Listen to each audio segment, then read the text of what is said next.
Buddha is interesting because he was a Hindu. There's an interesting parallel between Jesus and Buddha, because Jesus was a Jew and Judaism was his ancient religion.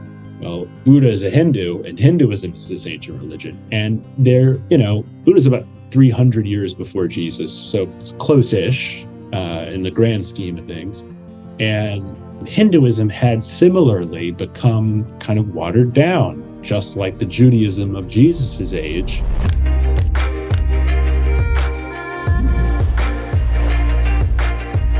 Welcome back to the Medicin podcast. My name is Mimi, and I have my partner in life and love and exploration of the cosmos here with me. What is going on, everybody?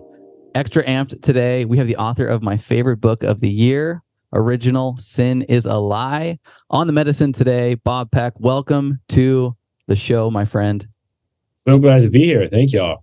Yeah, this is going to be good. We already had a tiny podcast worth of discussion before we pushed record, and we are just so happy to have you on and sharing your wisdom and your, I guess, insights and what has really helped you in this space of kind of deconstruction and then reconstruction, which of course, as we shared with you, we have done over the past 6, 7, 8 years.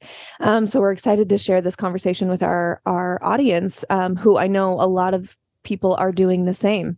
Our first question that we ask every guest on the Medicin is, what do you love in your life? What aspect of your life do you love so much that you wish you could gift it to every human? I think mystic philosophy and spiritual philosophy really has this lightness to everything. There's a word in kind of Hindu philosophy called lila, which means play, like a divine play. I think in America, secular or religious, we take everything so seriously. And, it's like our identity and our, just this rigidity around money and job and expectations of relationship and all this stuff. And the great thing about the mystics is they're just skipping through the meadow, not in a ignorant way or ignorance is bliss way necessarily, because they are deeply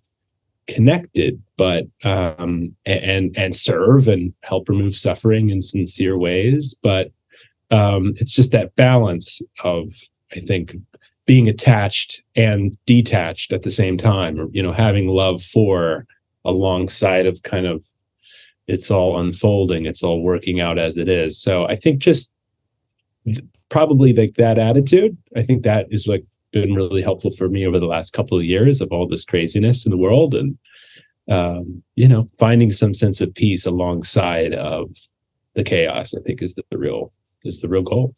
Yeah, that's so good. Some levity, some lightness, and I think that's what gives Jesus specifically, which we're going to talk about a lot today. Yeah. It gives him this air of sometimes you read passages from him or teachings or parables and you're like, Jesus was kind of a hippie. Totally. He's the homie. I think that's what relates to a lot of people. Is absolutely agree. Jesus would be my homie. Totally. And it's you get this lightness, this levity, not in a naive way, but on actually the opposite end of the spectrum, where it's they've figured something out that I don't think I've fully figured out yet, but maybe you're on that, you're on your way, I guess. But I definitely get that.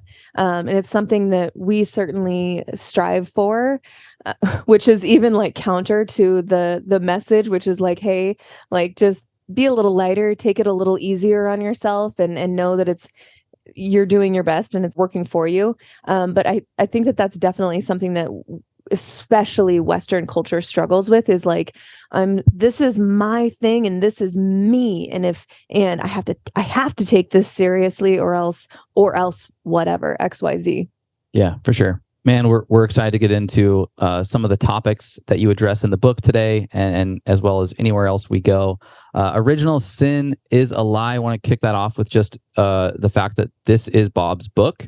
It is incredible. I devoured it when I heard about it. I had someone send me the Aubrey interview that you did, and they were like, "Oh, this sounds right up your alley." And I was like, "I'm already downloading the book. I'm listening to it because it just hit on everything that I love about these topics, and what I appreciated and what makes this book very unique is, one, that it's not just one isolated discussion and conversation around a religion or some level of spiritual lane.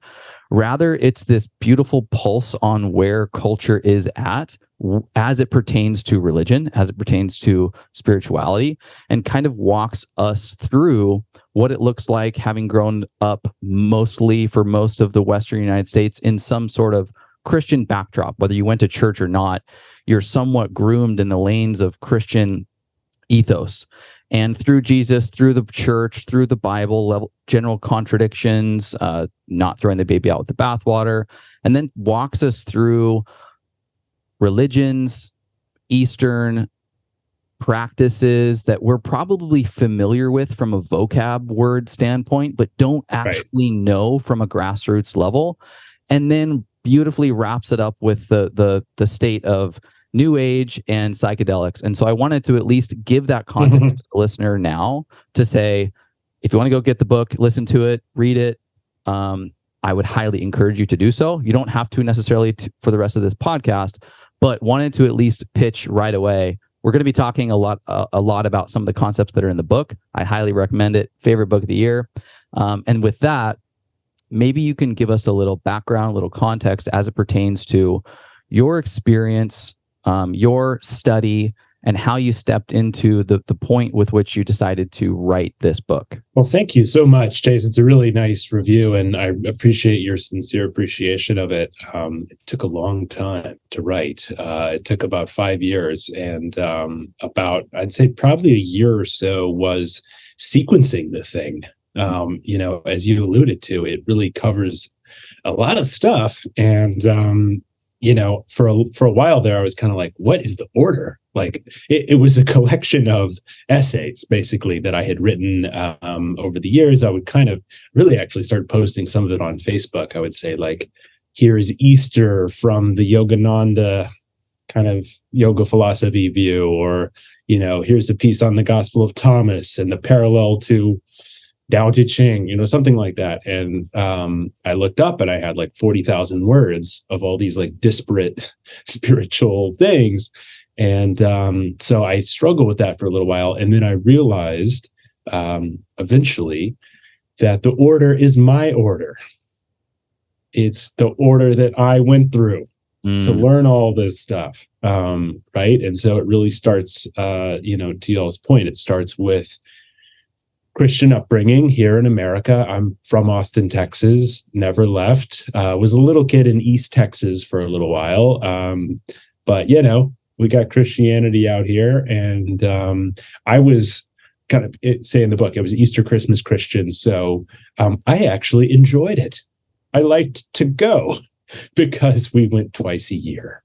And, it was like the whole family would dress up and sing some songs. We had a really great pastor who was like amazingly charismatic and humble and all these great qualities. And so it was really nice. And then, when you're a kid and you sleep over on Saturday night at your friend's house, you got to go to church with the family in the morning on Sunday. Yeah. So I started going to, my friend's very fundamentalist Baptist church as a little kid. And it was very different. And, I mentioned this scene. It was it being like pretty prominent kind of in my story, as this little old lady walks up to me. I'm probably 8 or 9 years old. And, she has a little pamphlet that says, essentially, do you want to go to heaven or hell? I don't think she framed it like that, but do you want eternal life? And it's like, sounds pretty cool, And right.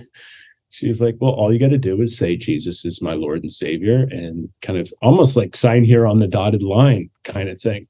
And I just remember, not, being even younger than a teenager, that how like silly that was to me. Like, it just felt like there's got to be more to it, than that. And she doesn't know it. She's probably left her incarnation. But that was a very important moment for me to kind of start the questioning process, and, really stumbled into Eastern philosophy not long after that. My dad is an open-minded spiritual guy and read Thich Nhat Hanh as a kid and Yogananda in college, and went to UT, University of Texas at Austin, for actually went for film. And so I ended up getting 2 degrees, film and religion. So I have 2 degrees that you can't make money with. And just really fell in love with, kind of mystic philosophy, the world mystic traditions, this idea that, really every major faith tradition has both what's called the exoteric and the esoteric. So kind of the institution, and then the mystics or the contemplatives. Yeah. And, once you start to learn that, you start to kind of read the quotes, between the men and women in the esoteric, the mystic traditions, they're not that different. I think Meister Eckhart says theologians may quarrel, but the mystics speak the same language. The institutions are the rigid, dogmatic.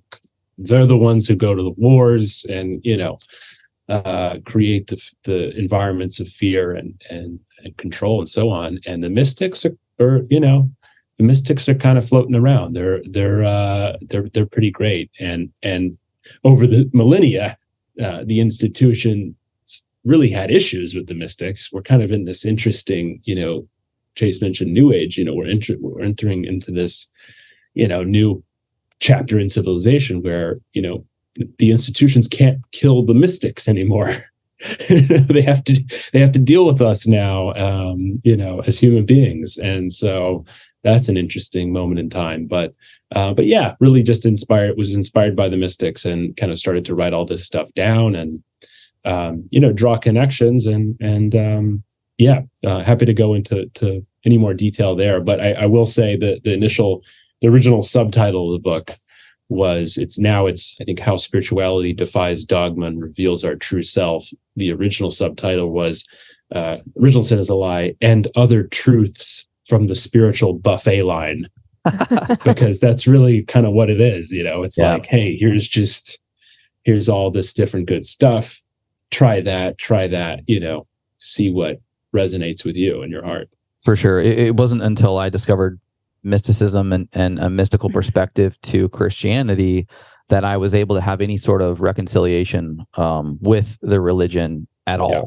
And even though without mysticism, you can still find some beauty in the Orthodox religion of Christianity, it was a bridge back to even having the openness of heart to be able to see that or accept that when I did take an unbiased look at the religion that I was brought up in. So let's jump into Christianity, and just starting off with this original sin is a lie idea. What does that mean? Maybe defining a little bit of original sin, why it's become so prevalent in Christianity, and even if you're not raised a Christian, maybe why you're impacted by that idea.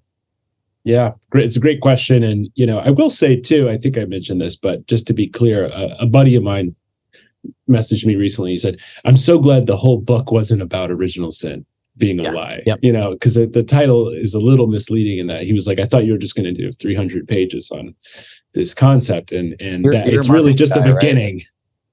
Yeah, well, it's a double take of a title. But yeah, original sin is a lie. It's a concept from Augustine of Hippo, or Augustine. He was a very powerful monk, essentially, in the 4th century. He kind of was one of the first kind of born again guys. He had a kind of crazy young life, and had this repentant theme throughout his kind of theology. And original sin, he's reading Paul and Genesis. So he's interpreting Genesis and Paul, but he's centuries after Jesus. And, Augustine was essentially in a dispute kind of historically with this other monk named Pelagius. And so Pelagius said, we're originally neutral. We're not originally sinful or originally divine. We're kind of the median, which is very much in line with Vedic thought, Hinduism.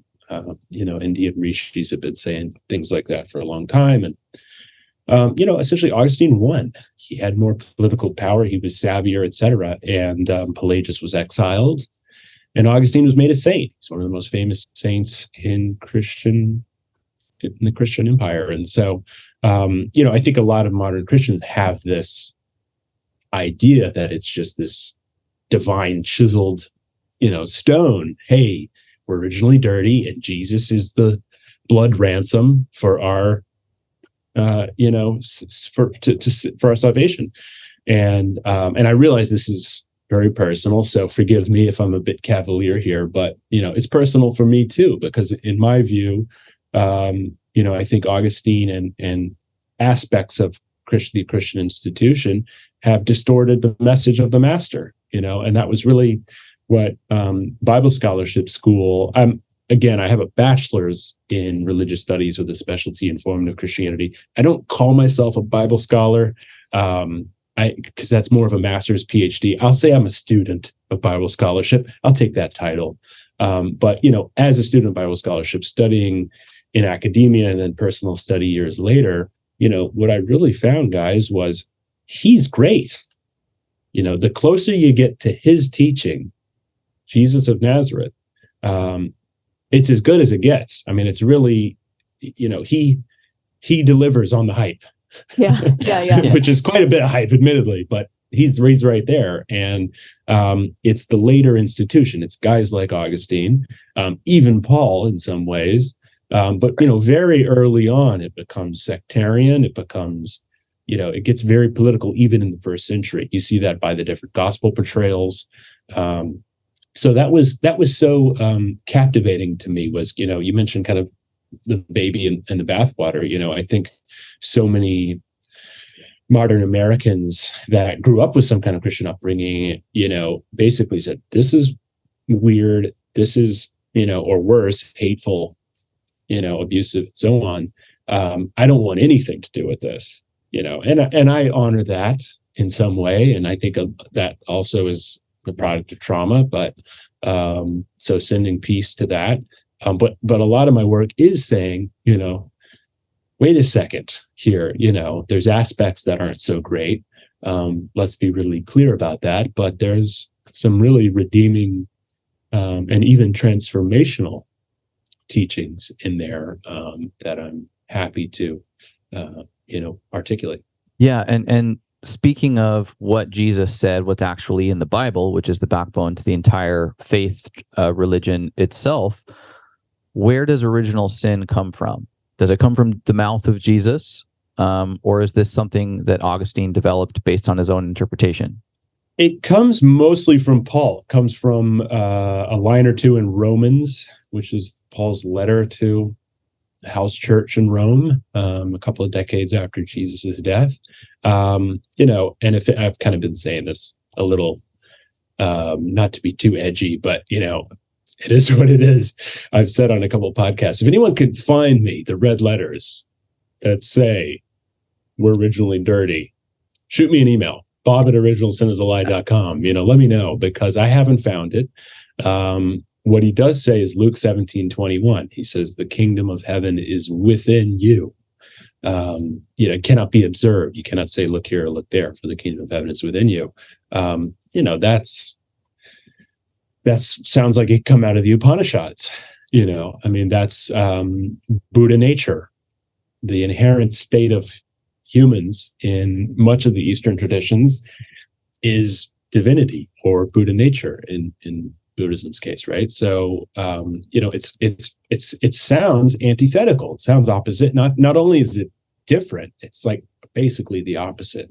And I go into more detail, but even for example, one of the best parables in the Bible, which is the parable of the prodigal son, no matter what the son does, he spends all the father's money. He kind of wastes it all. That's what the word prodigal means. He says, my father won't accept me, but I got to go back to him. Maybe I can be a hired hand. And the father runs to the son and says, you were lost and now you're found. You can't escape the love of Creator. Yeah. Mm-hmm. Yeah. You can't escape it. And so that's a teaching from Jesus, is that you are beloved, you are worthy. And it's just so original sin's a big old lie, guys. I think that something that's coming up for me, for anyone who maybe didn't grow up in the church, original sin, in short, is the idea that we're taught in the church from a very young age, really, is that you're born into sin. Because Eve ate the apple. Every human is cursed with this sinful nature, and you can't escape it. Similar to what you're saying, you can't escape the Creator's love. We're kind of taught from a young age that you can't escape the sinful nature. No matter what you do, you're always going to be, needing to ask for forgiveness. Even if you're saved, you still need to ask for forgiveness because we have this sinful nature. And that line, born into sin. I mentioned to you before we pushed record, admittedly, I haven't read your book yet. It's on my list, but Chase literally got done with it and he was like, we have to interview this guy. I was like, okay, I haven't read it, but that's okay. Because I have read other mystic type books that do deconstruct this notion of original sin, namely Matthew Fox's book, Original Blessing. And I told you that this book literally changed my life and my view on some of these very fundamental sort of dogmatic teachings that I grew up with. And I remember one idea or one line in that book.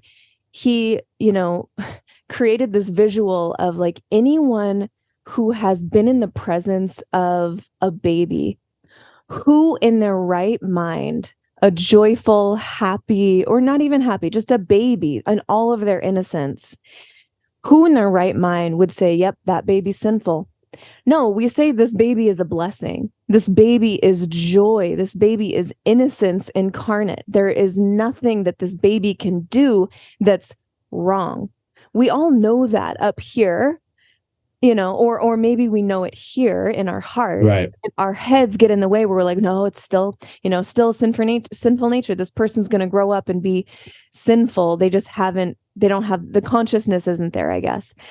But that line, thinking about a baby, it just clicked for me. And from there, I was convinced. There was no other like convincing that needed to be had for me. It was like, yep, that's truth. That lands with me. We all know this.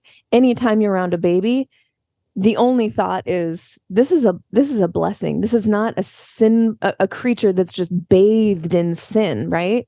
Abject purity. Thoughts, yeah, that's beautiful, and that's a great image. And that there's a lot in what you said. And thank you for contextualizing too, because sometimes I kind of just jump to, people understand what original sin is. Yes, it's the idea that Adam and Eve and the apple, and now we're cursed. And Augustine, again, back to him, he's the guy who wrote that we need to baptize babies as quickly as possible in case they die. That's from him still, it really does come from him. And Matthew Fox, it's interesting that you're calling him out, because guess who was excommunicated from Catholicism? By the former, or the late now, Pope Benedict, when he was a cardinal. Cardinal Benedict excommunicated Matthew Fox. So anyway, so my heroes are typically the ones kicked out of the machine. And then, and I will say, some people have commented on some of my work online where they've said, Christians have no hesitation responding to some of my stuff, and that's fine. Let's have a conversation to respond to some of my work online. I have appreciative, open-minded people. That's the vast majority of people who, follow and engage with me. But I basically have like maybe 10% angry Christians and 10% angry atheists. It's kind of a funny little, like 80% open, most people, and then the two extremes. But, one thing Christians have said to me is, humans are, he's like, have you met one of us? Because we are not so great, basically. And, it's an important point in terms of kind of the problem of evil. If we're not originally sinful, where does it come from? Well, in the Eastern philosophies, they say we're just ignorant of our true nature. That's all. It's just that we don't know ourselves, or we've forgotten. That's a common theme in mystic philosophy, that we're just remembering who we truly are, and so we're kind of deluded right now. We're deluded by material phenomena, which is incredibly stimulating and designed to polarize and so on. So we're just undoing that. That's all. Yeah. It doesn't mean everything is perfect and we're all, that this is kind of divine place necessarily, because the mystics don't say that either. But I like that idea, and there's an image, polishing the mirror. Yeah. Which is polishing the mirror. That's all. There's some blemishes on it. Chipping away dirt around the diamond, the different facets of the diamond exist within us. Yeah. Exactly. I like that mirror because it's reflective of the light, which is what we are. So it's I definitely don't necessarily think we're or no. I just love the position of don't know, but stepping into this, like, we're blessed, and originally maybe that leads to some slippery slope of narcissism down the road, or if it's this state of neutrality and it's this state of potential, like we step in with potential in the same way that we're born healthy, unhealthy, generally healthy, somewhat neutral, and depending on the environment and the choices that we make, we can either get unhealthy and become healthy, or orient ourselves towards health sooner rather than later.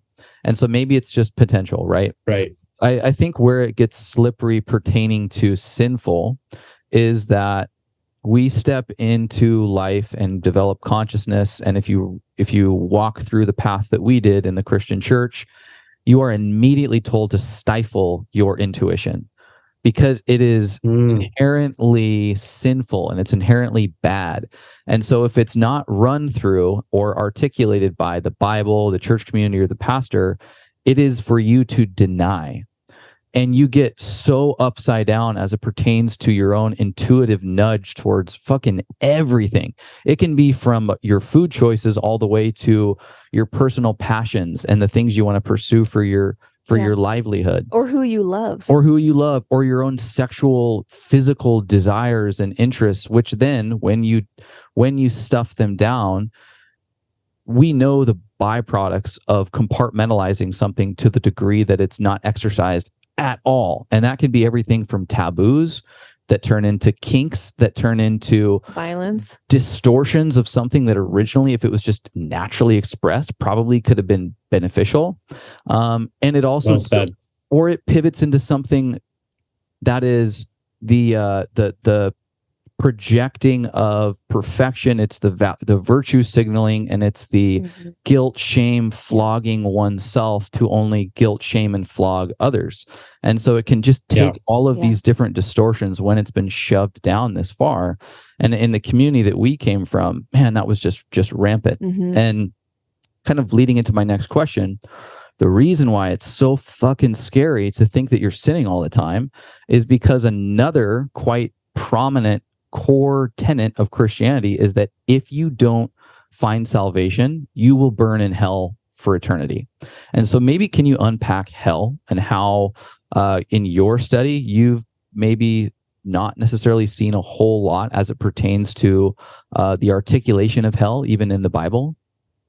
Yeah, and I mean, just kind of those two components that you mentioned are so disheartening to me, that so many millions of human beings are walking around dealing with those. It's like, it's just like, we have a lot of work to do, guys. I mean, it's like, okay, I'm going to make 1,000 TikToks. I can do it in 2023, man. Just if one person, then it's worth it. If one person is like, oh, I can actually listen to the voice in my heart. It's really sad. And it's, I think institutional mainstream Christianity, American Christianity in many ways has just become this diluted, watered down. There's a great image. I definitely want to get to hell. There's this great image from Brother David Steindl-Rast, who, it's not in my book, and I'm annoyed that I found it after because it's so great. He says, all religions start from mysticism. He says, there's no other way to start a religion than from an authentic spiritual experience. He says, what happens is it's like a volcano. When the volcano explodes, it's this vitality, this force of nature that's so impressive and that you can't deny. Transformative. It's undeniable. And what happens is the lava flows down the mountain and starts to cool. And after a century or 20, it's just dead rock. Mm-hmm.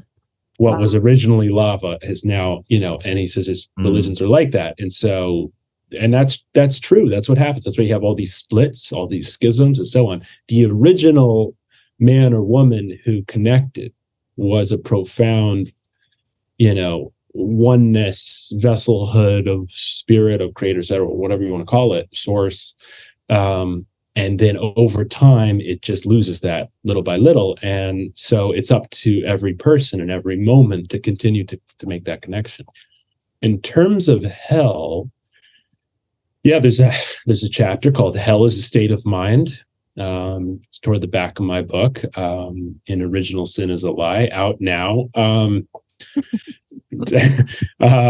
I go into greater detail because I'll give the TLDR here with you guys in terms of the scholarship. But basically, I think step one is understanding that the English word hell is a translated word from other languages. So what are the original words? Well, in Hebrew, when that word is hell in English, typically in the Old Testament, it's called Sheol, which you guys have probably heard of in the Christian community, Sheol, which is not clearly different because, as I reference in that chapter, an old king, I believe it's Samuel, is called up from Sheol, and he's kind of irritated.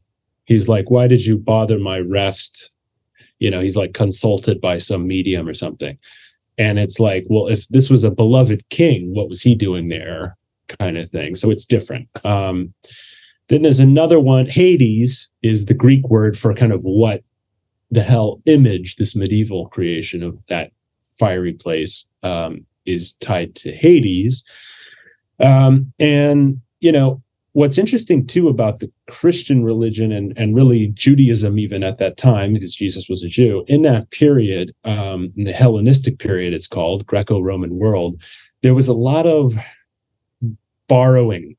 There was a lot of exchange of ideas. It was a really beautiful time in human history in some ways, because there was this very interesting exchange, of cultural ideas and concepts and so on. And, scholars, historical scholars, Bible scholars are quite clear that this image of hell, Greek mythology essentially predates it. And the gospel writers, those early Christian writers, were extremely versed in those mythological frameworks. I specifically point to Plato has a story called the Myth of and that's really where we get this kind of lake of fire image, as well as Orpheus. Orpheus goes down to Hades to try to save his lover. So there's a lot of crossover with the Hellenistic images. Jesus uses this word Gehenna, Gehenna. So there's in Aramaic. So there's really three: Sheol in Hebrew, Hades in Greek, and Gehenna in Aramaic. And Gehenna means the Valley of Hinnom.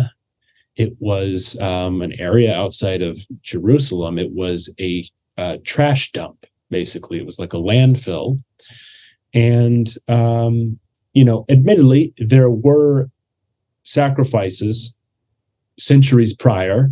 I'm not going to talk about the nuance of that image or that word and that location. But most scholars, and certainly the mystics, are content to suggest that he's really using it as a metaphor for, you're in the landfill. On the Aubrey show, he was like, your thinking's garbage, kind of, it's like that's the closest like analogy. Mind in the gutter. Yeah, your mind's in the dumps. You're in the gutter, exactly. And it's grown into this massive thing. Obviously, Revelation didn't help, which is extremely historically unreliable in terms of its proximity to Jesus. It's much, much later. And Paul talks about, the kind of what I referred to earlier as the blood ransom, this idea that Jesus is the debt being paid. Jesus himself doesn't talk about any of this, right. This is all the stuff that comes later. And, a part of it, I think a lot of Bible scholars also talk about, which I don't necessarily talk about in the book, but Bible scholars are kind of pointing at the fact that Jesus following Jews he was killed, he was brutally murdered, and they created a lot of this around him, in terms of building up his image. And it's a shame because the teachings speak for themselves. To me, it's like, love your enemies. That's why we're still talking about it today, I think, is because he was so radical in terms of his teaching about unconditional love. We're not loving our enemies now, let alone in the Iron Age. He forgave his killers. I mean, I think that's really the most profound, one of the most profound messages of Jesus, and one of the most sublime moments in human history, which is, forgive them, Father, for they know not what they do. If you can be brutally, humiliatingly murdered as an innocent man and sit there and forgive your killers, congratulations, you've broken the veil. Right. Which is this is where, we can take something like that, forgive them, Father, for they know not what they do. Of course, he was being murdered, he was being killed at this point, but this is something that we can take into our lives, and even though we might not be killed by someone or threatened physically, but there we can look at this like, I'm going to treat this person kindly because I know that they are unconscious to what their behavior might lead to or how it's damaging others. It's almost like an unconsciousness to the downstream effects of your behavior, and you kind of take on this this, I don't want to say higher road because that's so cliche, but like a little bit, where you can just like forgive and see the childlike innocence inside of them that also lives in you, and like, they haven't figured it out yet, and you're zooming out, to use that idea, you're zooming out on this grander picture. If we all get that, just that one teaching where it's like, oh, shoot, they don't realize it yet. Damn. Okay, I'm going to forgive them in my heart, or I'm going to release them from any judgment that I may have held prior to this. If we all did that, literally the world would change overnight. And that's just one teaching. Especially if we removed the boundaries that we have on this life experience, that we are subject to the 70 to 90 years that we're on this planet in this meat suit. And to be able to zoom out, even in just that time period that we're familiar with, expand that to multi-lifetimes, multi-experiences in various meat suits with various, diversification, like that empathy and compassion just expands to, even further degrees. And that's another cliche that we get trapped inside of in Western culture, is like, you've got this one life to live. And especially in Christianity, you've got this one life to live, and if you don't get your scorecard to be to the degree that you're going to get to heaven, you're burn in hell for eternity. And so I think just like some of the biggest life-changing moments for me were when I was in college, and we grew up kindergarten through high school was all evangelical Christian school. And I got to actually a Presbyterian college, and we studied world religion, and the whole curriculum was to develop your epistemology, and it was pretty open. There was no steering towards Christianity. Yeah, God forbid. And I just was like, what if hell's not real, man? What if it's actually not real? And your whole vision opens up, and this realm that you'd blocked called sin starts to look pretty freaking exciting. And don't get me wrong, you can go too far, and there's absolutely going too far. But there's a lot that's defined in that realm from Christianity that's quote unquote sinful. That's pretty damn exciting. And it's pretty fun when you put your foot into that space. Not only fun, but just feels better in your body. Like, hey, I'm going to treat myself kindly. I'm not going to flog myself with judgment and shame every day. I'm going to speak into myself. That would be considered pride in the evangelical Christian world, which is, top 3 biggest sins is pride and this puffing up of self, where really now in our life, we just call it like, I'm going to be kind to myself. I'm going to speak life affirmative sayings into myself. So it's like, it doesn't have to be all the crazy stuff. It's even just the little minutia of how we speak to ourselves. Totally.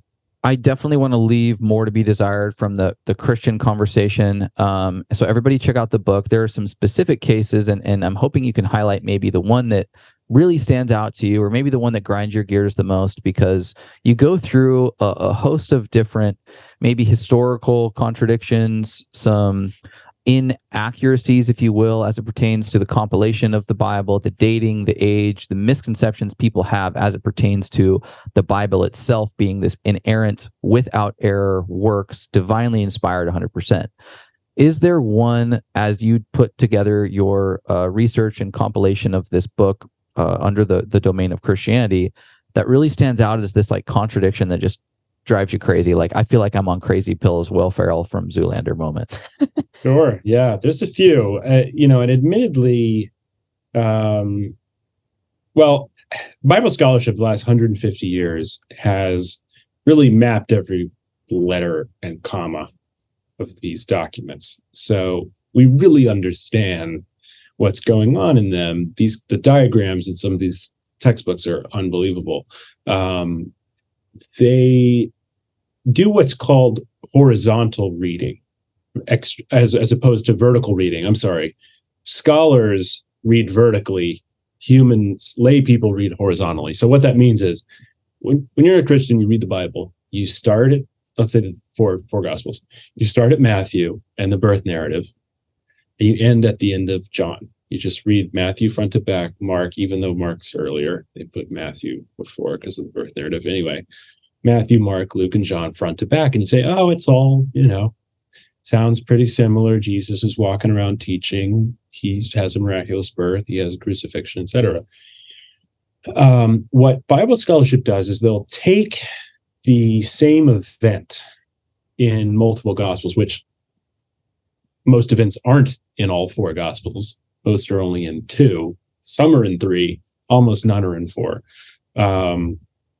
And one of my favorite examples, and compare the differences, basically. They say, hey, this is the same event, same teaching, same plot point, etc.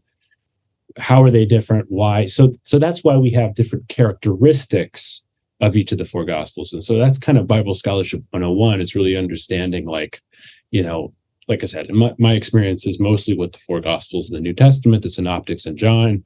This is the same for Paul's letters. I'm not as well versed on the Old Testament. It's just wasn't a draw for me, but sticking with the New Testament for now, we have what's really, Bible scholarship calls it, like, for example, the Markan Jesus, which is the Jesus character in Mark, the Matthean Jesus, the Lucan Jesus, and the Johannine Jesus. So that doesn't mean Jesus of Nazareth isn't a real person. In fact, it's extremely historically likely that he did walk the earth. But the 4 Gospels have different portrayals and different characteristics. And so I talk about this a little bit. I try not to be too heady. It's like a mystic book of love, but there's some of this in there. And my favorite example kind of like the distinctions between these events is the condemnation of the Pharisees. So I'll give the condensed version, which is in 3 Gospels, in Mark, Luke, and Matthew, Jesus calls out the Pharisees. So the Pharisees were another sect of Judaism. They weren't the temple Jews. So the temple Jews were the Sadducees, who were kind of the religious authority with the temple. The Pharisees had a level of authority but they were not as much tied to the temple, and they weren't associated with Jesus. They were kind of like I'd like to frame it like they were kind of like running for mayory kind of energy. They were very concerned with the public and the crowds and kind of the politics of the day. And, Jesus kind of, as a wandering mystic throughout the countryside, kind of uses them as an example of religious hypocrisy. He says, hey, one of his teachings is, he says, when you fast, when you're spiritually fasting, wear bright, colorful clothing, because it's an internal practice. Don't be like the Pharisees, who when they're fasting, they wear tattered clothing and try to gain sympathy from the crowds and gain, adoration for their spiritual feats.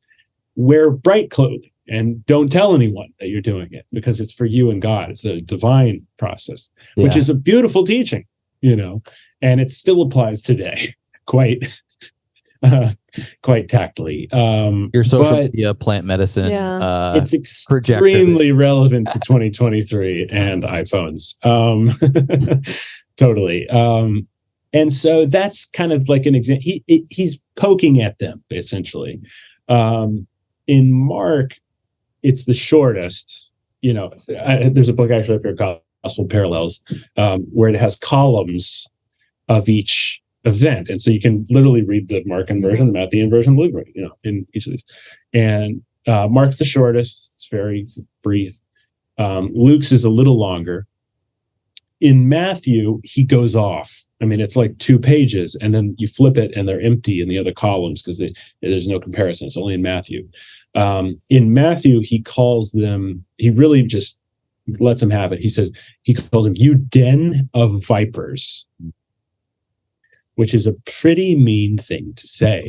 Yeah. Come on, for Jesus. someone who Yeah. forgave his killers, for someone who said, love your enemies, for someone who embodied, kind of what we use the term Christ consciousness, this unconditional love. Wait a second, den of vipers. And so Bible scholarship also does this thing where it understands where the Gospels were written and to what community. And so the reason for this is because the Matthean Gospel is written in Galilee. So Matthew's Gospels, it is very Jewish. Jesus is concerned about the law and the prophets and what's to come. Whereas in Luke, he's not as concerned about Jewish laws. He's more concerned about the poor. We know that Luke is written outside of the Jewish homeland. So the Lucan Jesus he's mostly talking about money and the Gentiles. And the Matthean Jesus is much more Jewish. And the reason is because Matthew is also written in post-temple Judea. So what happens in 69, 71, Rome sacks the temple in Jerusalem, which is extremely brutal. And this is super important for people to know in terms of, if you have any interest in Christianity and the Bible, you should know that the temple was destroyed. Jerusalem was sacked, rivers of blood in the street. It was this horrible massacre of Jews who had this uprising, essentially, and then the Roman army came in and they just destroyed. And so the Jews are in this, similar to the Babylonians several centuries prior, they're in this kind of post-existential mourning, it's this awful period. That's when the Gospels were written, guys, in that period. And so the Matthean author, let's say, we'll say Matthew, even though scholarship says the Matthean author. Anyway, the person who wrote Matthew, the reason that Jesus goes off on the Pharisees in his gospel and not the other gospels is because now that the temple has been sacked, there are 2 very powerful Jewish sects. It's the Jesus following Jews and the Pharisees. And so the author is using his main character to throw dirt on his competing political group and religious group. They wanted all of these existential questioning Jews to read his gospel and say, oh, these guys are no good, we should follow them. So it's very human, it's very political, and it has nothing to do with Jesus, and it's as early as the 1st century. Wow. It makes so much sense. Yeah. When you look at it through various layers of context. Yeah. George Washington's face has been used in a host of different ways, sometimes legitimately, sometimes out of complete fabrication for a particular agenda. You can say the same thing about Martin Luther King Jr. You can say the same thing about Michael Jordan. I mean, I grew up as an athlete, and depending on what camp needed, what coach, what story you're needed, it's what like he did and said, right. And so it's like, it's so human nature to understand this. And if that's just understood, and we can look through this thing, looking for what resonates as factual where that's necessary, or at least just mythical story and archetype that resonates, great. But if we start to just take this thing from every T that's crossed and I that's dotted to literal, Jesus, we're going to be like walking through contradiction maze galore. I know. I can't help but think, I've said it so many times, but I can't help but think if Jesus, was here today in 2023, looking around at like all, throughout history of what people have done, quote unquote, in his name or in the name of God or the Father, whatever, he would just be like, oh my God. Oh no. Oh no, no, no. This is not at all what I meant. But there's a part of me that if he was an enlightened master, which obviously I believe that he was, this enlightened teacher here to show us a way of living, an ideal way of living, how we approach ourselves, the divine, and each other, and the earth.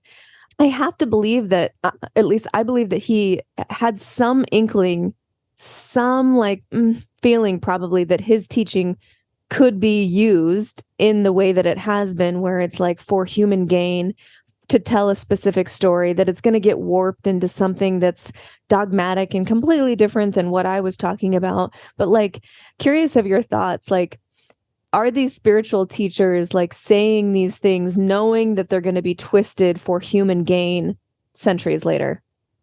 Yeah, it's a deep question. Well, it's a nice, and Chase teased reincarnation earlier and kind of the Eastern view of things, which is like a huge part of my own spiritual perspective. And so, in the Bhagavad Gita, which is a very holy text in Hinduism, it's a conversation between Krishna and Arjuna. Krishna is a divine being. He's a king. He's a Christ-like figure, and Arjuna is his cousin, who's an archer, and they're on the battleground, and it's the whole book is just their conversation right before this war, and that's where we get what's called the Avatar Doctrine. We get a lot from that conversation, but the Avatar Doctrine is something I write about in the book. And to your point, you said you think Jesus is an enlightened master. I agree, and I consider him an avatar, which is essentially the highest. It's the highest attainment that a human can have. And then there's some theologians kind of sometimes argue does the avatar descend from on high, or do they ascend from the human birth? I don't know. I don't know. Yeah. But all I know is they are the best. And they gave up their individuality even. They're not the best from a egoic standpoint. They're the best because they're nothing. You know what I mean? They're emptiness and the wholeness. Jesus is the Alpha and the Omega. When you give up your own individuality, you just become a pure vessel for the divine. That's the avatar. So everything the avatar does in their life, in their incarnation, is just they're just walking through this. They're unbound by the chains of this plane, unlike the rest of us. And I think what Krishna says in the Gita is he says, when wickedness takes over, basically, I rise to set virtue on her seat again. So whenever there's chaos and suffering in the world, kind of to your question, there's a manifestation of the divine who appears in different places in time, in different cultures, in different communities and periods, in order to, educate and reform and, do so, all of it from this place of love and oneness and unity and connection. And so, when you lean into ideas like that, it's okay. It's all right if people misunderstand. And I think, you even said that earlier, maybe about like, everyone's just doing their best. If you can forgive your killers, it's like, if you can see that everyone is just reacting to their own experiences, their own traumas, we're all just carrying around these briefcases all day long. Some are bigger than others, but it's like, if you can just see everyone that, and appreciate them for like working through it. I think that's what all of these masters are kind of helping us to realize. Yeah. And a lot of us are just handed sort of from birth, hey, this is what we believe. This is what our family believes. This is who we are as a family. We go to church, or we go to mass, or we go to temple, or whatever. It's like, you almost feel like you don't really have a choice when you're a little kid. And until there's an impetus to start questioning, which some people never really have, because it's like, hey, life is pretty good. I got community. I feel pretty good in church. And like, this actually feels pretty good. There's no reason that I'm feeling from within to start questioning this thing that I've been handed from birth. Yeah, I mean, we're middle class suburb kids from the 90s, and it was privilege, and it was comfortable, and it was safe, and it took until we were out on our own to fuck our own life up to start to actually ask the big questions. But it took a while. It took us to get into our 20s. Yeah.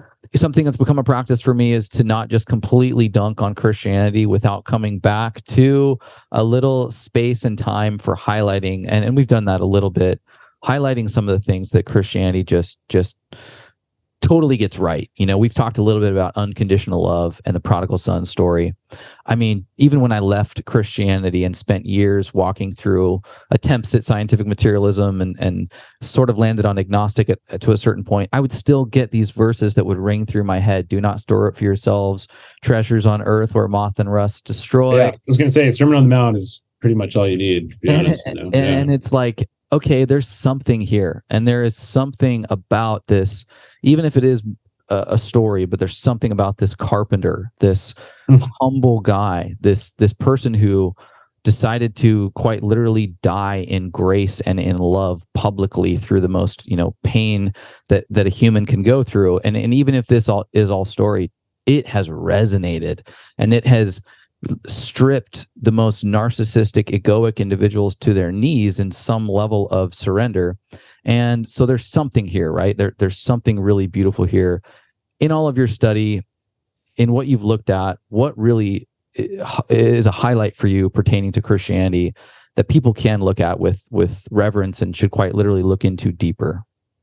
Yeah, it's a great question. Well, I mean, I think the greatest hits are love your enemies, forgive them, Father, for they know not what they do. The Sermon on the Mount has some great stuff too that I love, where he says, like the stuff about just like, why worry? It's like, it sounds kind of like mindfulness and like Thich Nhat Hanh, and like, I feel like I never really heard that one in church, even though I went never. So don't listen to me about that.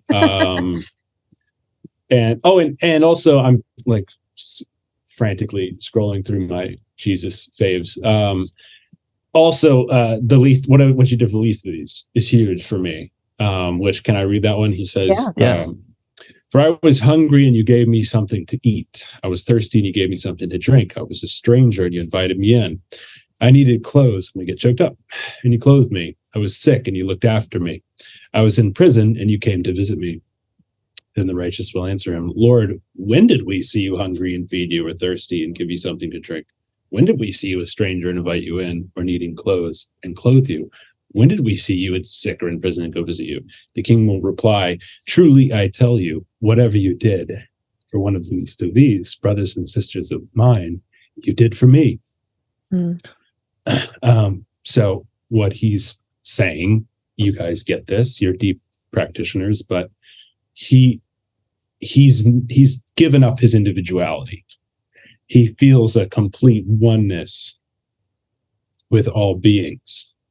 And so what you do to anyone else, you do to him. And I think, kind of coming back to the mystics and the Christian contemplatives, that's a practice that they have, kind of seeing Christ in every person. If you can go to the gas station and give the guy a $20 bill and see Jesus, and that's not that dissimilar from, what's called bhakti yoga in Hinduism, devotion, the path of devotion, seeing the Divine Mother, in every woman, there's an aspect of the Divine Mother in them. And so you walk around and you just, these guys walk around and just kind of bow all day. It's like they get it. That's an Avatar's teaching. So yeah, I really honor that. And I'd love to, even in my own experience, do what you just did, Chase, in terms of saying honoring the Christian path. I do believe, even though my book is called Original Sin is a Lie, I do believe Christianity is a valid path to God. And I do think the Bible is a sacred scripture. And, there are some Christians in America that are doing incredible work. And I write about it in the book, but I've done food bank work for many years. And most of it has been at a Methodist church, done some of it with yogis, some with Christians. And those Christians they're living Matthew 25, 35 to 40. Not everybody is. And, it's a nuanced topic. But, it's a real honor to go to that Methodist church and see those guys scooping up mashed potatoes, for 300 homeless men and women, because they're seeing the Christ in those people, and they're and that's a beautiful service. So deep bow to that practice. Yeah, no doubt. I mean, you can experience health through CrossFit. You can go to a CrossFit gym, you can partake in the exercises, and you can experience a version of health that is so much more profound than you ever thought was possible. You can also do the same through traditional resistance training. You can do the same thing through Spartan racing, through cardio. You can experience health through these different modalities and protocols. In the same way that I'm very open to the idea that you can experience God, you can experience some sliver of divinity to a greater capacity through the mechanisms, the protocols, the rituals of these various faith traditions or religions, if you will. And then I think that makes a good transition into something so unique about this book is that it's a little bit of a preview into these other traditions. My journey, I know many others who've gone through a journey similar to myself. You grew up in Christianity. You have some moment of bitterness. You realize that you do not any longer associate with the faith or the religion. You leave. You get caught up in Sam Harris, scientific materialism. You trickle down the road of Stoicism. You probably land somewhere atheist, scientific materialist, agnostic. But and then you might even have a moment through psychedelics, let's say, and then you get interested in spirituality, New Age, but you've missed this little window of some of these Eastern traditions, these other mystical realms that are in a lot of ways the backbone to New Age, but have skipped. And so you get the corporatized versions. You get yoga at the yoga studio. You see Buddha literally everywhere you go, where you get acupuncture or massage. Get your nails done. Chinese restaurant. Right. You go to Burning Man and you've got, little transactional experiences in someone's tent surrounding some ancient Buddhist practice, some Zen practice. But it's like you've accumulated vocab words. You can maybe pick at the guitar, but you have no idea how to read the music.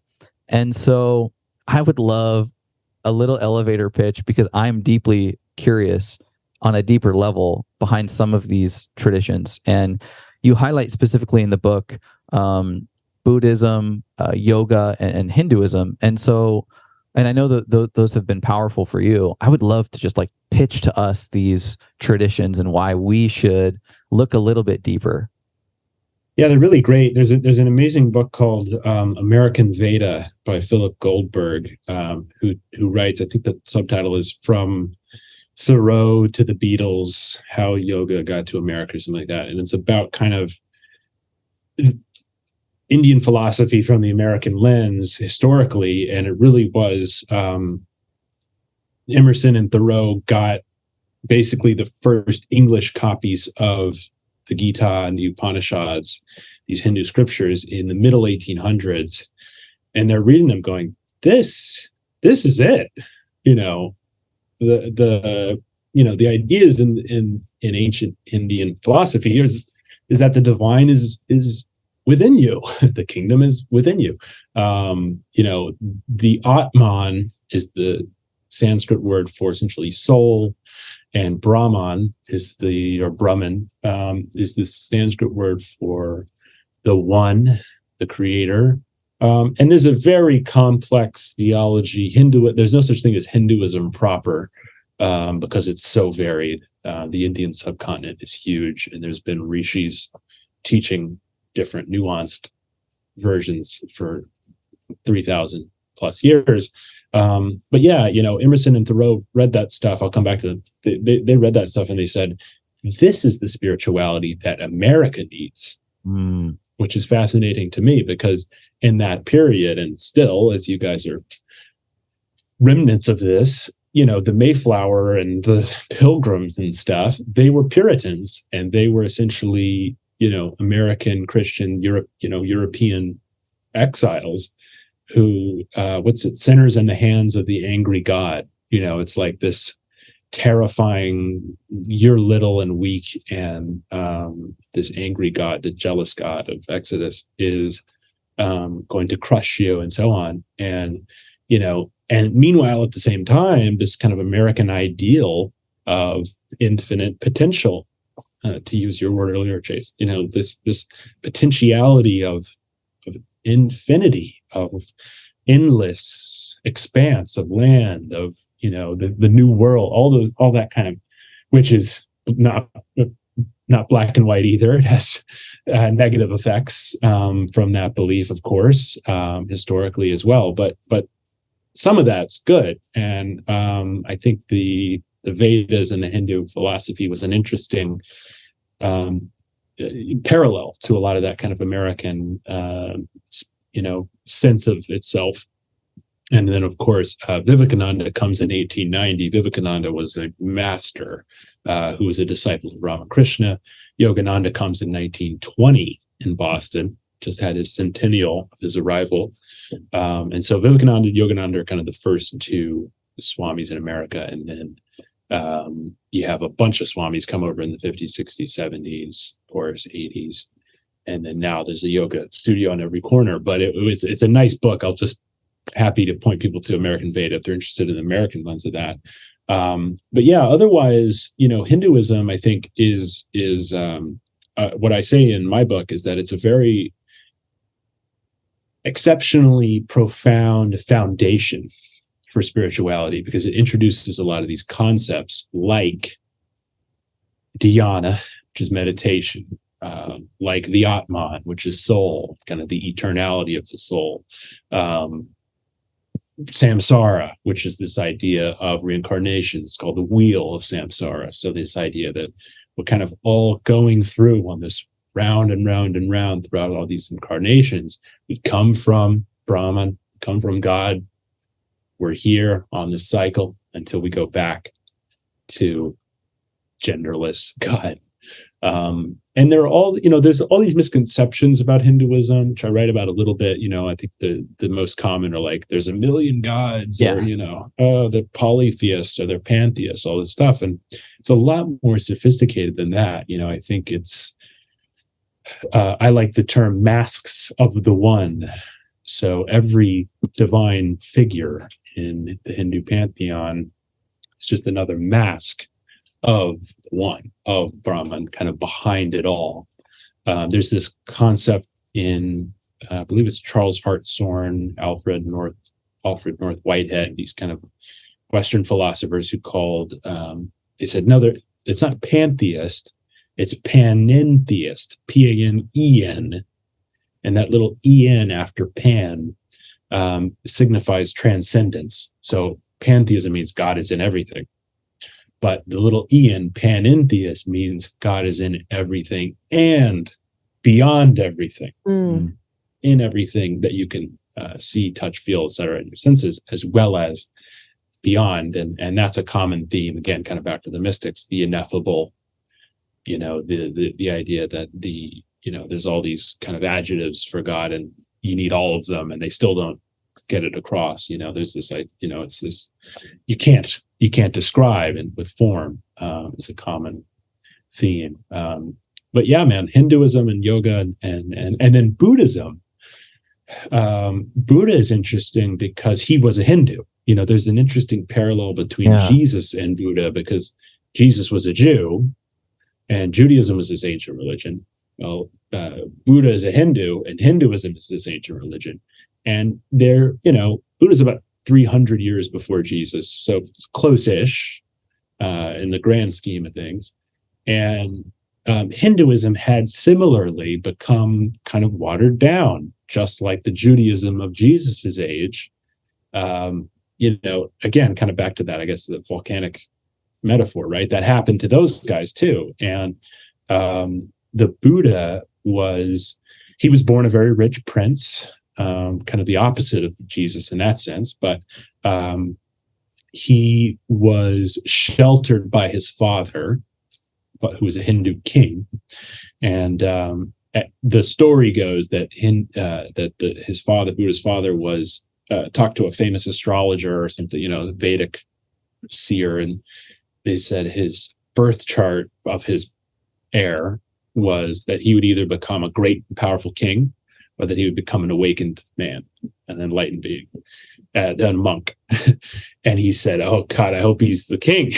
And so they basically made his life very kind of like astroturf, like everything in his life was perfectly manicured, and he had women and wealth and riches and all this stuff. And he would even like go around in carriages in the village, and the attendants would like run ahead of him and like clear the way. So it was perfect. It was just like this bizarre thing, kind of like Truman Showy. Yeah. And then it's called the Four Sights, which I write about. I'm going into great detail here, but anyway, he leaves. Yeah. Okay. It's called the Four Sights, where he saw a sick man. Finally, he saw an old man, and he saw a dead man on his, like, the attendants missed some people, and he was like, what are those? Life isn't perfect. There's suffering out here. And then he saw a monk. And so the fourth sight was kind of this potential of breaking those three. And he famously leaves the palace at night and goes off and becomes a kind of wandering sadhu, a wandering Hindu monk. And he almost dies. This is a big part of his story, which is that he starves himself, and he's sitting there in nature, and he can't even move pretty much. He's about to die. And, he's an avatar, so somehow miraculously someone comes by and feeds him or whatever, and he realizes ultimately that neither one are correct. It's not worldliness of his wealth and his father's riches, and it's not complete abandonment of the Hindu ascetics. It's the middle way. So one of the kind of terms for Buddhism is the middle way, the moderation of the evenness of life. He gives the example in his own teachings of a guitar string. If it's too loose, you can't play it. If it's too tight, you'll pluck it. But if it's the perfect moderation, that's the note you want, baby. And so he's great. So Buddha, he's also reforming Hinduism in a sense. And so I write about those parallels a little bit, about Jesus kind of reforming Judaism and Buddha reforming Hinduism. But Hinduism and Buddhism have some overlap. They have some conflict. But I'd say, I think for your listeners, if anyone's interested, Hinduism tends to be more godly. There's more devotion generally in Hinduism. And whereas Buddhism is more, so if you kind of liked that aspect of Christianity and you're searching for kind of a devotional, passionate spiritual experience, Hinduism's great. Buddhism is not as much like that. Buddhism is more focused on practical meditation, detachment, and kind of that moderation, that mindful living. Yeah. Yeah, I've heard, thank you for that explanation. It was beautiful and perfectly articulated. And Thank you. it's great to get, context as an adult, even though we've heard some of this, but just getting the context, because it's so wild to go back to my little brain in fourth, fifth grade, hearing these words, Hinduism, Buddhism, and thinking that it was like witchcraft. Yeah. Or the same thing that, You guys have so much undoing to, yeah. So I know you've been doing it for a long time now, Yes. but yeah, it's like but it's just, it tangled up. And so it's just like this. I use that word all the time. I'm unraveling, untangling, the sort of like indoctrination and the teachings of like, oh, you can't look at that. That's devil worship. And so you grow up and like, hey, a lot of people worshiping the devil out here. And then you realize as an adult, you read one book or talk to someone like yourself or listen to a podcast and you're like, oh, actually this thing that I thought was witchcraft or devil worship when I was in fourth grade is all about loving people more. And it couldn't be further from the truth. Anyways, it just, this realization. My goal is to be the guy in the hot tub, like where y'all are like, they're like, don't, the hot tub's to the devil. And I'm the guy in the hot tub being like, no, it's nice, like cool, like come on in, actually, like it's fine. You don't have to, but if you want. No, I'm grateful for this context as an adult. It's just wild how we are taught, and we're like, oh, okay. Just Handmaid's Tale energy, it's like, and it comes from the fear. It comes from, it's like if they look into any of this stuff, then they'll leave, or worse, they're traumatized and they're carrying that same. They really believe it, which is probably the case for a lot of folks in that institution. But I didn't say, I started to say, and then went down a rabbit trail, is like Buddhism, at least how I understand it, is not necessarily a religion, which is what we were taught, where it's like this devil worship religion. It's more of like a way of being, way of thinking, sort of like a thought framework of how to like go through life, rather than a set of religious sort of beliefs. It's not like, oh, we're praising, It's both. I would say it's both. Okay. Happy to clarify. Yeah. In the same way that Christianity is not a monolith, Buddhism is not a monolith. They not only are, and I was even talking about Buddhism being kind of secular and agnostic and atheistic in some capacity. In some branches of Buddhism, Tibetan Book of the Dead, for example, there's a rich levels of devas and saints and spirits and astral realms and lower realms and complex cosmologies and things like this. That's not my expertise, but I'm aware of like versus like, and that's in Tibetan Buddhism. There's all these like levels and layers and accomplishments and demigods. And in Zen Buddhism, it's like, what's the Alan Watts? It's like Zen isn't washing potatoes while you're thinking of God. Zen is just washing the potatoes. Yeah. It's like Zen is just this beautiful, like almost psychedelic appreciation of the present moment. I think that's kind of what you are alluding to in terms of kind of the Western conception. A lot of Zen is kind of like the foundation for like mindfulness and like modern mindfulness in American concept. And so that is true. And I think I think you can absolutely be like a Christian with Buddhist practices, to your point of it not being religious. I think that's absolutely true. And at the same time, there's institutional Buddhists that are just as, and this is, I think I do mention this in the book, which is in Myanmar and Burma, there were Buddhist armies that were killing Muslim refugees. Wow. So Google that one, guys. Buddhist death squads killing refugees within the past, I think that was about 5 years ago.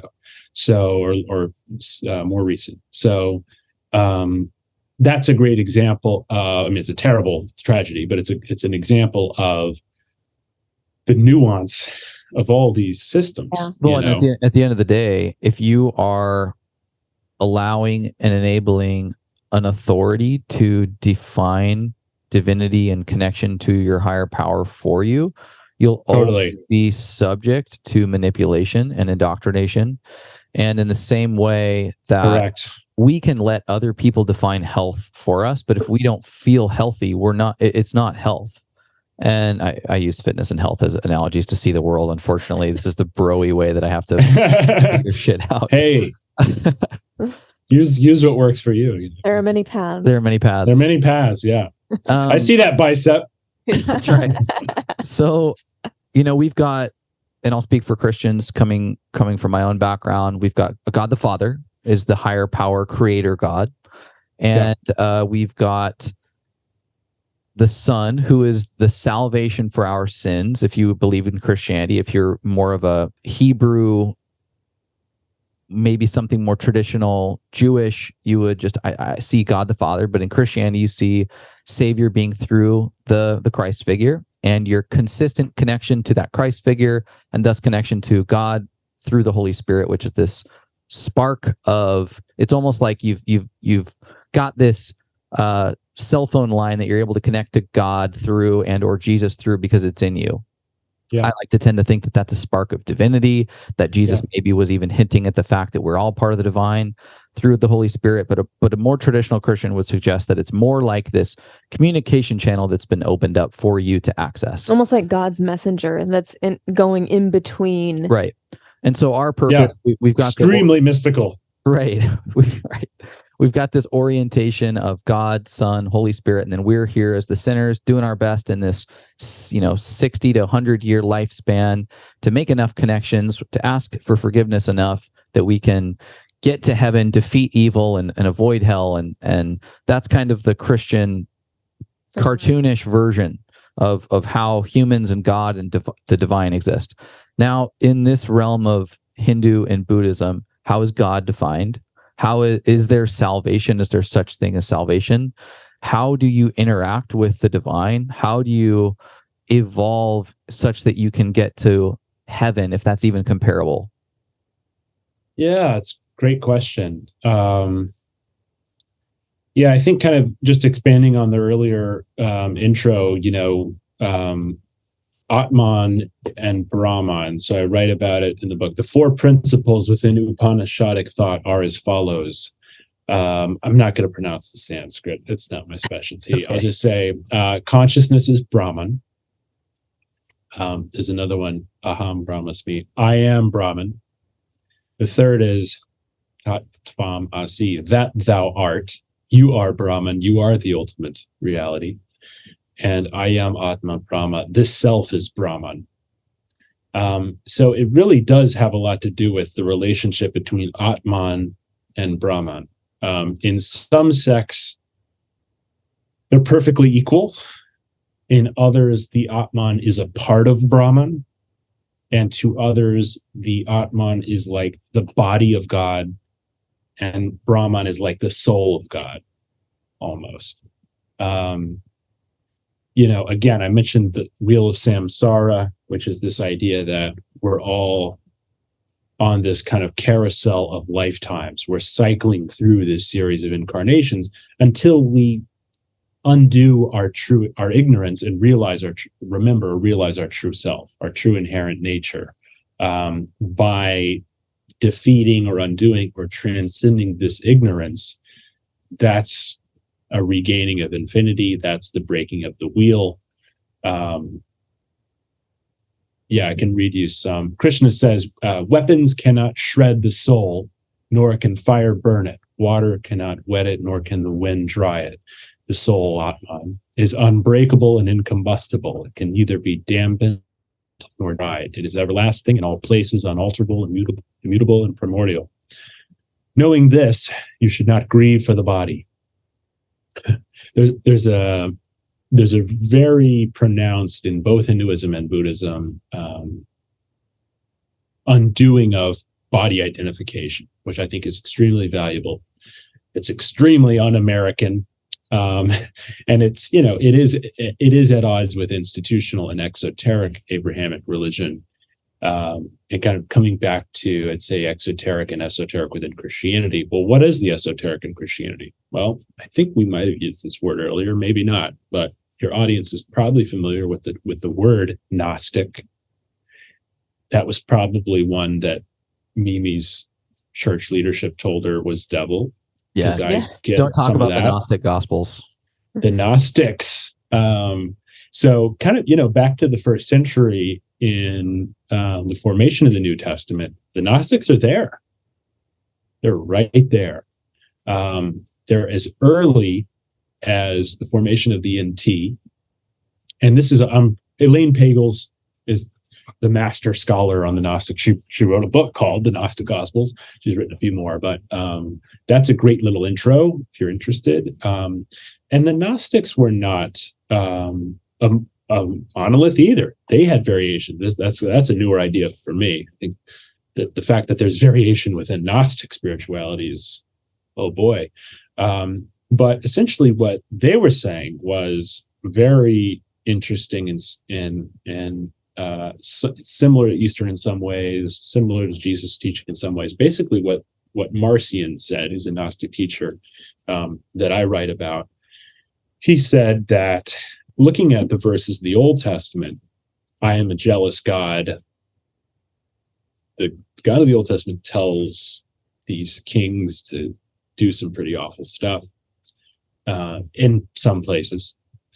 And then you look at what Jesus says about the Father. God's love falls on all, just like the rain. Marcion, I believe, is the first person to suggest that Jesus is actually talking about a different entity than the God of the Old Testament.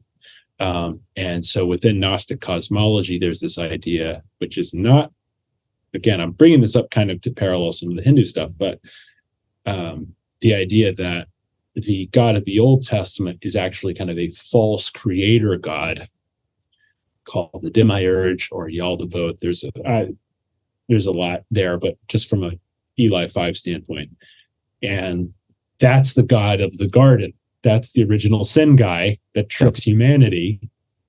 Whereas there's this kind of beyond transcendent, undefinable, formless love, Sri Teshwar says, ever new joy, that's beyond this world and even the creator of this world. And that's interesting to me, I think there's more to it than that, but that's a helpful image, I think, in my spirituality to understand that, I think even taking kind of Hinduism a step further and mystic philosophy a step further, there's this idea that this world doesn't have the solidity you think it does, right? And this is kind of getting towards the end of the book.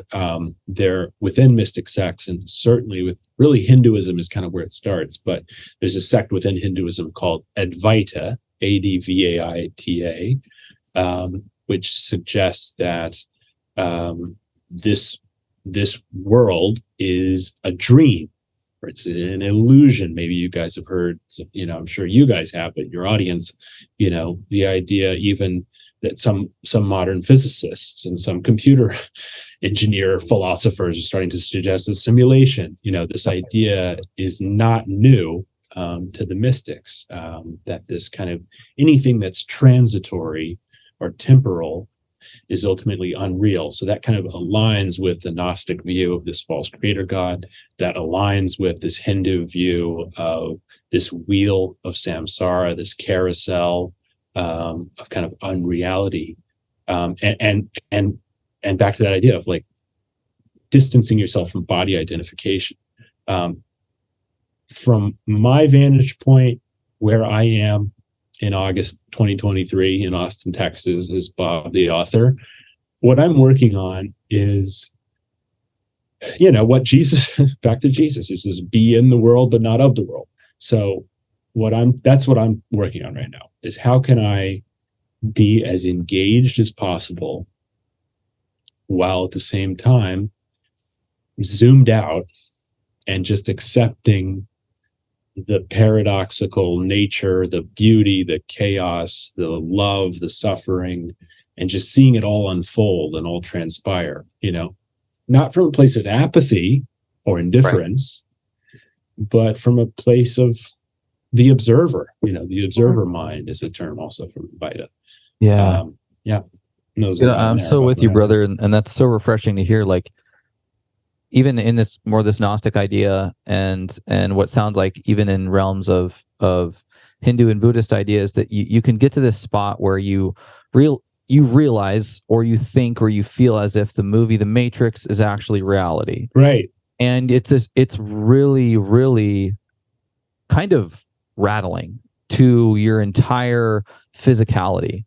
And it's so easy to fall down into apathy, into nihilism, into this idea that there are blood-sucking overlords that are keeping you trapped in a slave simulation. And I realize that that's a little hyperbole, but I know that this steak isn't real. Right, but right. And it's like, it's trippy just to unhinge that far. Mm-hmm. And the safety of religion, and the safety of Christianity especially, is low-key one of the enticing reasons that humans cling to such belief systems.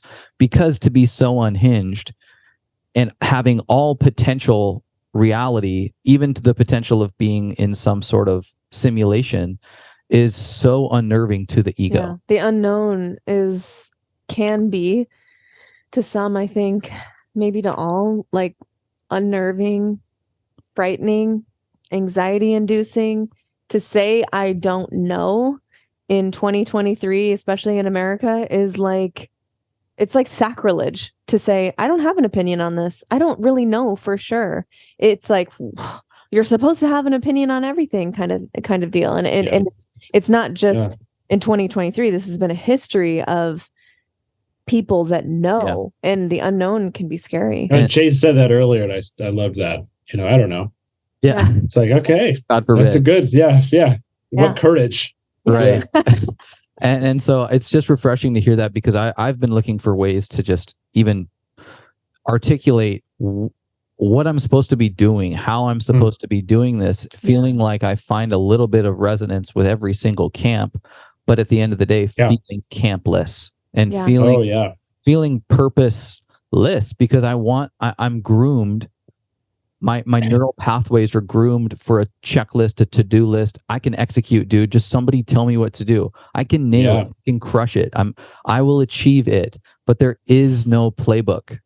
Let's go there. This is great. This is really great stuff. Thank you guys for sharing too. There's a real vulnerability in this, and hopefully it's practical. We're kind of pivoting from the philosophical to the practical, and I have a lot of thoughts and references mainly to point to on this, which is, one of my the teacher I write about in the book, actually, Richard the Medicine Man, said, he said, don't get into spiritual indigestion, right? So there's almost like this period, which I think you guys are maybe finishing. I think y'all are kind of in this era of like, you went to the buffet, you tried everything, and now that's what I'm hearing now is like, which one did you like the most? Ramakrishna says, you can't find water digging many shallow wells. You dig one deep well, and that's where you find the water. So it's almost like kind of in that Act 1, Act 2, Act 3. Act 1 is like religious upbringing and difficulty. Act 2 is like breaking away and exploring the breath. And then Act 3 is like the depth of, one or two systems that really resonate with you, kind of back to Hinduism and really back to its practicality. I've been talking about its theology, but Hinduism's practicality lies in my view, in its universality. So it talks a lot about, I'll give you two really great images. One is the four blind men and the elephant. So this is like my favorite image ever. There's four blind men in a village, and an elephant walks into the village, and the first blind man comes out. They don't know what the animal is, the being is, and the first one feels the trunk of the elephant and says, this being is like a snake. And then the second blind man feels its leg and says, this being is like a column. The third feels its tail and says, it's like a hose. Fourth feels its ear and says, it's like a tree leaf. And they're all arguing. And then a woman with sight, let's say a person with sight, comes in. Some of these are all like men characters, so I like saying, mixing it up. Anyway, an awakened woman comes up. There's no shortage. Comes up and says, actually, the trunk is like a snake. You're right about that. But that's just one characteristic. Mm-hmm. The leg is like a column. That's true. But that's just one characteristic. The being that you guys are all arguing about is all of those. And there's more characteristics that you haven't even felt or seen or tasted. So that's all the religions. That's really all the exoteric religions. That's what all these institutions are arguing about. They're arguing about the snakeness versus the columnness of God. Yeah. And the awakened person says, no, it's all of them. But you're right. It is that. You know what I'm saying? There's so much in that. Yeah. And the other one that I wanted to mention was, and it's even simpler, which is kind of to Chase's point, which is Ramakrishna. That was a Ramakrishna parable. He also says this one, which is there's many ways to get to the roof. You can climb the wall. You can go up the stairs. You can use a ladder. You can jump from the fence. You can climb a tree. All of those people are going to get to the roof, but they're all different ways to get there. That's really what Hinduism is to me. And leading into kind of back to the philosophy, I guess, a little bit, which is it's called the yogas. So, and what the Western traditions don't really have this, especially not American Christianity, which is they're called Jnana Yoga, Bhakti Yoga, Karma Yoga, and Raja Yoga. So there's 4. Jnana Yoga. Those 2 parables kind of illustrate the way they think about this stuff. So Jnana Yoga is mental. It's all about intellectual. It's called self-inquiry, actually. It's where you just undo. You meditate for a while. You undo, kind of earlier. You detach your identification with the body. You see your Atman as a part of Brahman. It takes time. It takes incremental work, and it's analytical. It's for a certain type of people. The second group are the bhaktas. So bhakti yoga is devotional. So that's the person that sees the face of Christ on the cashier.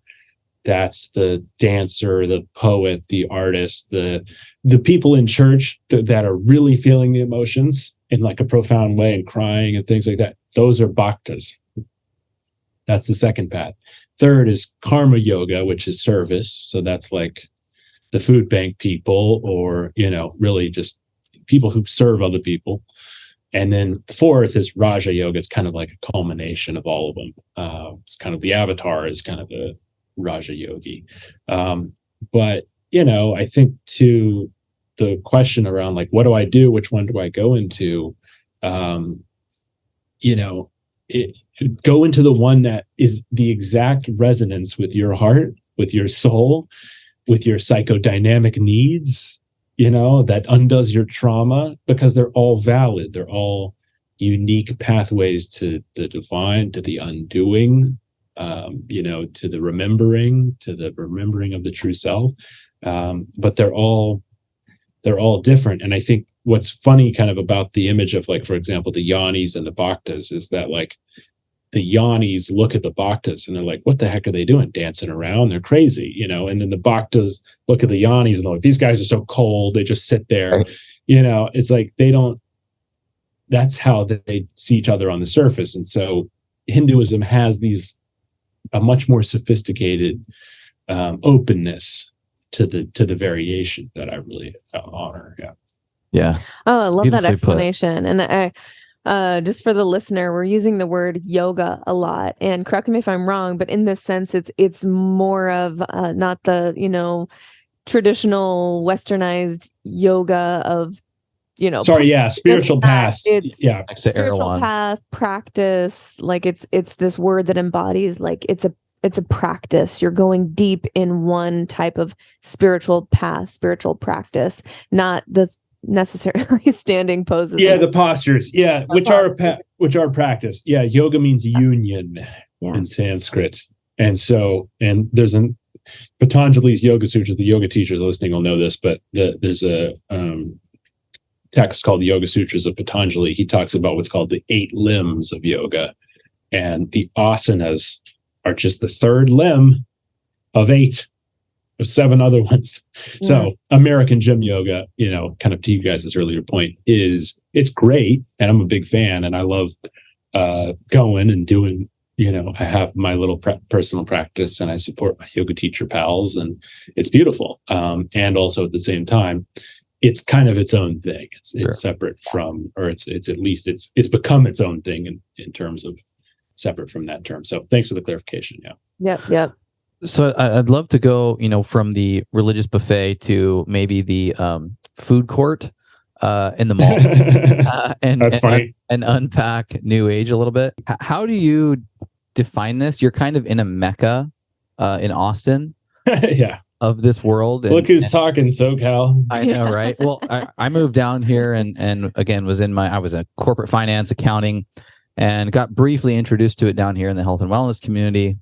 Yeah. Then after a psychedelic experience, opened just my eyes to all of the possibilities. And the food court analogy and the buffet analogy is so perfect, because it was like Harry Potter meets the things that I liked maybe about religion, the very few things, as well as just anything and everything that feels good is on the table here. But I've always been like, what the hell is New Age? Like, how would you define it? And then how do you walk through and evaluate what we kind of were just talking about as far as what resonates, what feels applicable, what feels valid? Oh, it's such a good question. What's kind of funny to me about the term New Age is that it's used mostly in a pejorative way. Typically, when people use that term, they're saying New Age. Yeah. And it's kind of funny to me, because it's like, wait, doesn't everyone say, like, if only we could come into a new level of awareness about ourselves and the world in this connective way, but everybody's focused on themselves and making money and the corruption, these politicians. If we could have a better world if we just had some new understanding of, I'm going, we're so close, guys. So it's unfortunate to me that it's so it gets the drags usually, but I think it actually does have, there in terms of historical scholarship aspect, does have a moment, which I do write about a little bit. I don't go into it in great detail, but I talk about how, for example, when the Enlightenment era comes about in the realm of science and kind of reason, the age of reason, what happened to religion was that essentially religious people either went deeper into the exoteric or deeper into the esoteric. They became more fundamentalist. This is where you have the Amish, from the Amish to the Wahhabis, and the Wahhabis are kind of the antecedent to modern day Islamic fundamentalists. Those movements all came out post Enlightenment era from a place of fear, and the mystics were also rejuvenated, because I think a lot of the mystics saw some parallels in some of the discoveries of science. And I would argue that the pendulum swung for those people based out of love. And, I think I mentioned Emerson and Thoreau, the American transcendentalists. I have a little kind of fun little list in the book around kind of what brought New Age about. The German idealists were a group of philosophers that were kind of reading the Vedas and talking about the infinite potentiality of man. Blavatsky and the Theosophists, so the Theosophy as a kind of society of intellectuals in the late 1800s in Europe. There was a movement called New Thought, which is the precursor to Christian Science, and kind of really almost in a lot of ways modern day self-help and self-development. Your Napoleon Hills and Neville Goddards and Joseph Murphy's, guys who are now kind of coming back on spiritual Instagram, which is kind of cool. Freud and Jung, the advances in psychoanalysis, psychology, and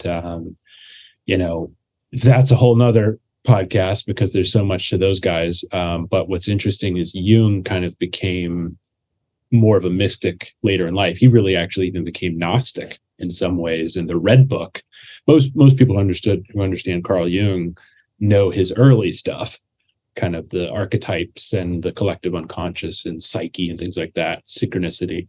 But his later years he goes off in a cool way on kind of Gnostic cosmology and mysticism.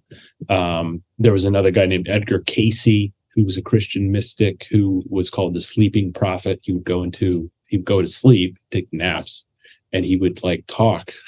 And there's 14,000 channeled readings. A lot of this stuff fills out reincarnation. He talks about, he introduced terms like auras, soulmates, holistic healing.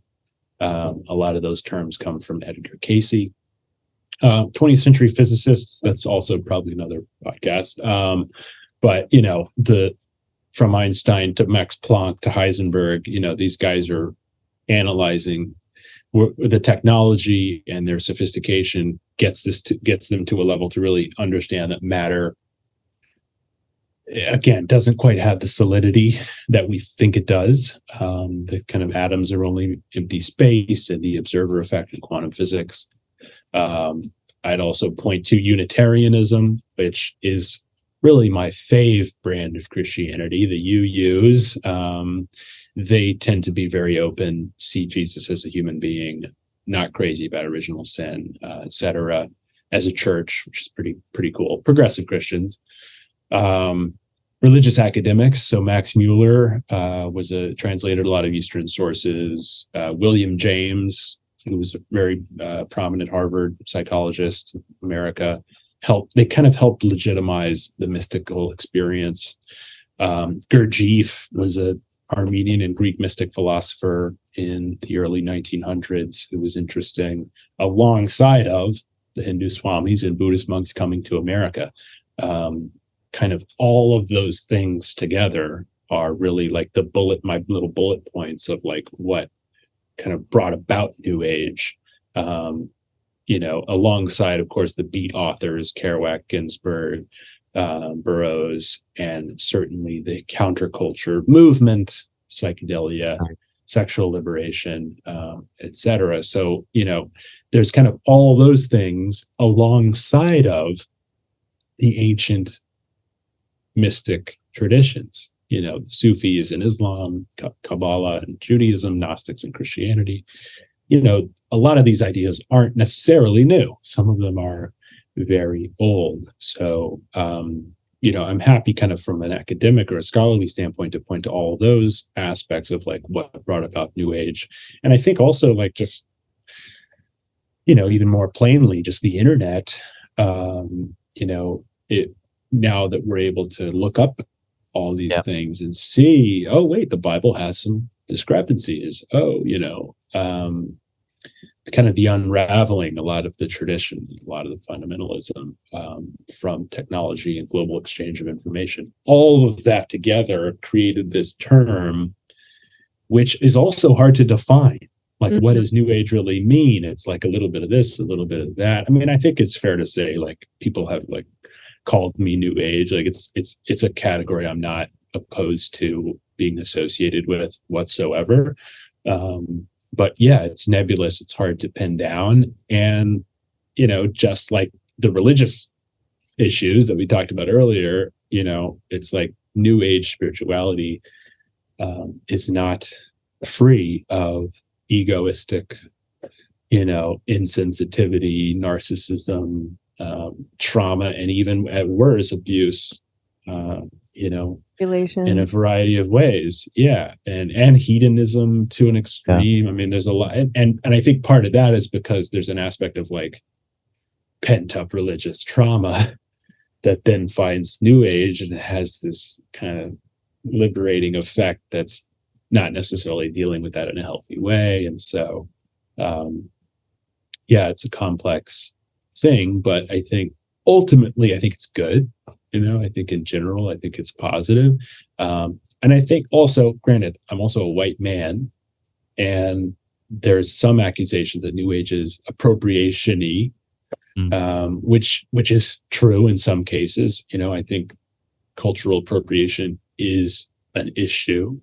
But the definition itself is essentially, it means taking the concept without acknowledging. And so all day long in my work, what I'm trying to do is point to the source. I'm trying to cite, this comes from this tradition, this comes from this teacher, this teaching, etc. And so, I'm not immune to anything, but I do my best to make sure that I'm honoring, and I do. I have a real sincere reverence for where this stuff comes from. So, I think that's how we, as quote unquote New Agers, address the issue with appropriation, by really sincerely honoring, revering, and supporting those cultures that this stuff comes from. Yeah, beautiful, man. That sums up really amazingly like what this space involves, and I've definitely got a few notes to even look deeper as to some of the history behind it. I think that we're in this phase of the internet and of the social media spiritual influencer, and you've kind of got your checklist. You've even seen the memes of what you need to have in your house to be new, right. And crystal and the starter kits, and some of that stuff's rad, right? Like I tend to enjoy it, but I've also found, as there was this is the bright and shiny realm of salvation or purpose, oneness. I've also found that the same charlatans and the same players that were in religion are underneath the stones in the spiritual community. And whether it's the spiritual fuckboy or whether it's the snake oil salesman, just release your chakras, girl. Yeah, right. So you got to work on that root chakra. Right. It's like the same players are here, and we're also in this phase of capitalism where some argue that this is very late stage, and you'll get any and all attempts to make $1, even if it's manifest the man of your dreams, manifest the mansion of your dreams. And what would you say to those who are maybe stepping out of their religious backdrop, or even one like myself who spent quite a few years in an scientific, materialistic, agnostic realm, where maybe even the last 3 or 4 years has nudged them out of that to find some other community to align with purpose and meaning, and have stepped into this spiritual community? What would you advise for someone who is looking and seeking to keep a healthy level of practicality, a healthy level of skepticism as it pertains to embarking on this wild west of the spiritual community? Yeah, it's a great question, and I hope I can answer it. One thing we haven't really talked about today, which is bizarre because we've covered so much great stuff. You guys have asked awesome questions. Thank you. There's a spiritual document that I very much admire. I write about it in the last few chapters of the book. It's called A Course in Miracles. And it might be familiar to your audience. Mary Ann is the course teacher, 2024, which is somewhat bizarre that there's an A Course in Miracles teacher running for president. But anyway, it's a fairly obscure. So when she started running for president, and A Course in Miracles is a non-dual text. So back to the idea within mystic philosophy, it's the idea that this world is a dream. There's only one of us. I mean, it's psychedelic in some ways. And the Course in Miracles community, when she said, I'm running for, to bring up the love and connect people, all this stuff, half of the community was like, this is great. We need a spiritual politician. This is what we need. And the other half goes, what world is she trying to save? Yeah. Just pretty funny, but it's a nice, it's a really, what A Course in Miracles does really well is it points out essentially what it calls is the ego versus the Holy Spirit. And the definition that you guys said of Holy Spirit in Christianity isn't that dissimilar from how A Course in Miracles uses it, in that I think that the definition officially is the memory of our oneness. is like the Holy Spirit. It's like the memory of our unity within God.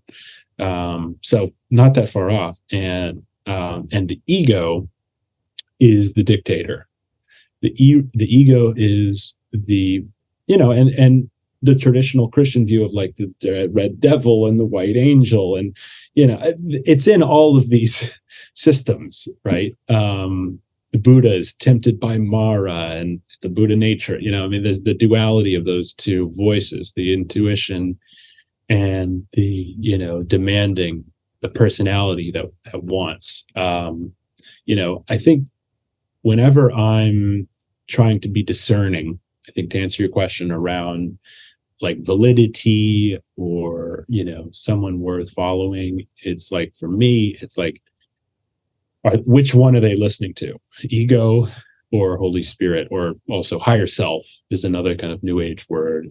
That's kind of Hindu, or capital S self, the self and the ego, the I and the me.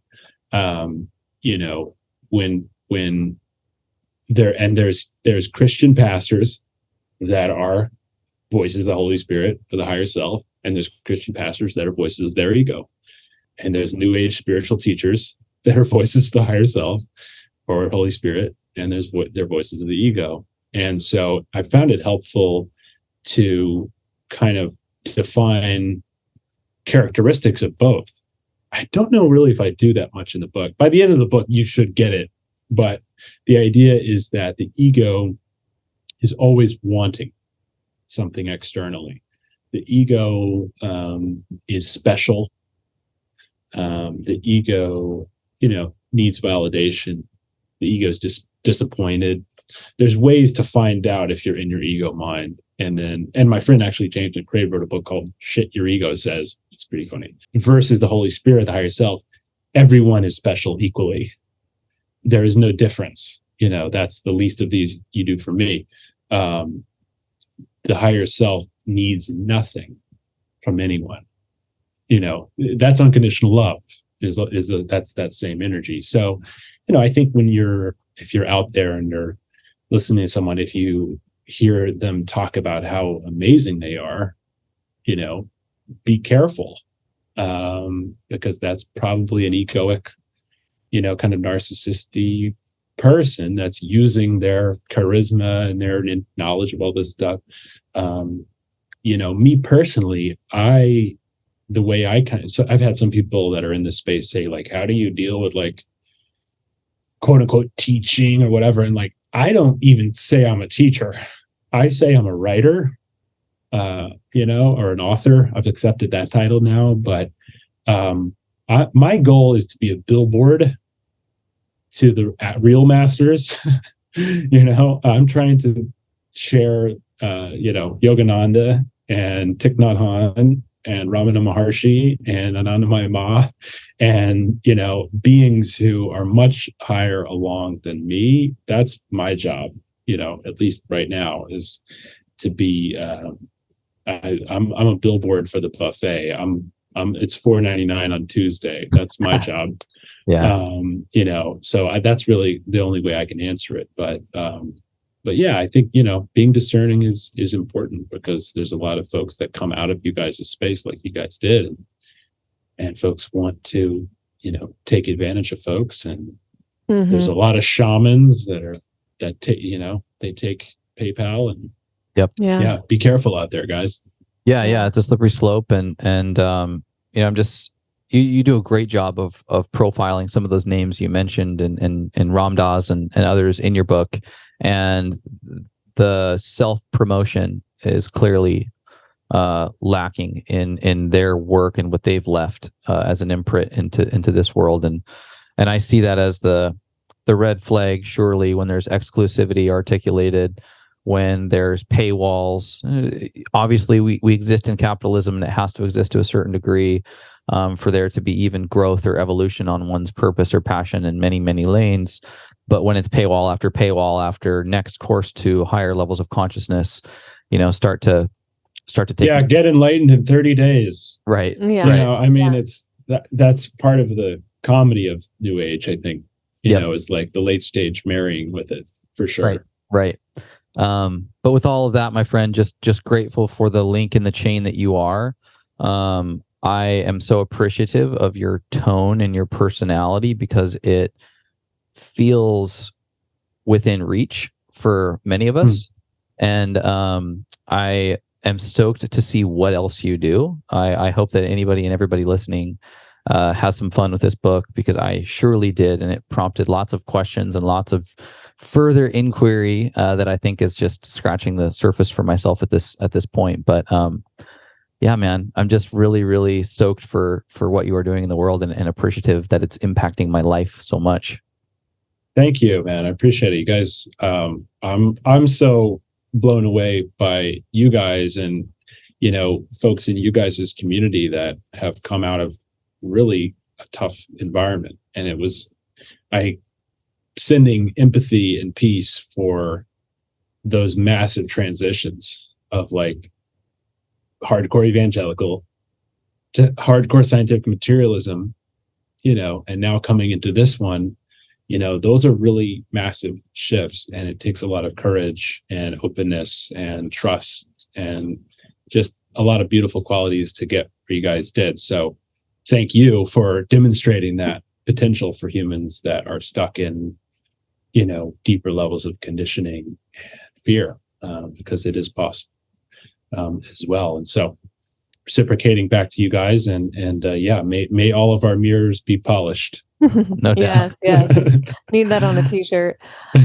Thank you so much. I will just echo Chase, just very grateful for your work and just the sharing with our audience. And we it's like a passion for us to discover people like yourself, where it's like, oh, man, somebody just give this guy a microphone, please, because this is like, it's almost like the reluctant leader. It's like, I'm just a student. I'm just alongside you guys. Like, like I'm in this too. And that's sort of the approach that we like to take, maybe in the health space or the conscious relationship space, is like, we're not teachers. Like, we're in this. We still are in the junk, just like you guys. And we're all just trying to learn together. We might be a few steps ahead, but like, we're in it too. And so I just appreciate that approach a lot. And coming around to our last question that we ask every guest on the Medicin.